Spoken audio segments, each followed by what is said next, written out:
ছোট্ট করে এর যে পরবর্তী ভাগটা একটু শুনিয়ে দিই। এটার কোনো রিহার্সাল করিনি, তো যন্ত্রানুষঙ্গের কোনো জিনিসটা দেখাতেই পারবো না। অসাধারণ যন্ত্রানুষঙ্গ পরিচালনা করেছিলেন পঞ্চমদার ওই গানটাতে আমার মামা বাবলু চক্রবর্তী। কিন্তু আজকের আমরা প্রিপেয়ার্ড নই, কিন্তু হঠাৎ যেটা মুডের মাথায় আমি শোনাচ্ছি, একটুখানি মুখড়াটা খালি একটু বোঝাচ্ছি যে কীরমভাবে হয়, মানে উল্টে দিলে অন্তরাটাকে মুখড়া বানিয়ে মুখড়াটাকে অন্তরা করে দিলে একটা গান হয়ে যেতে পারে অন্যরকম, অথচ কবিতাটা কিন্তু এক। রাত চুপচাপ দবে पाँव चली जाती है,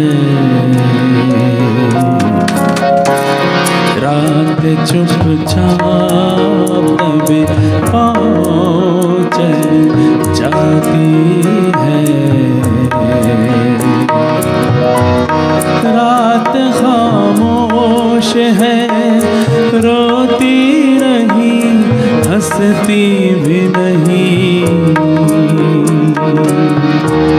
रात चुपचाप दबे पाँव चली जाती है,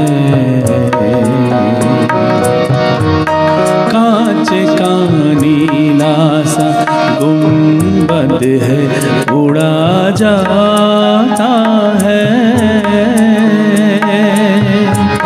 खाली खुली कोई बजरा सा बहा जाता है, हिजर की रात में देखो तो ये क्या होता है, रात चुपचाप दबे पाँव चली जाती है।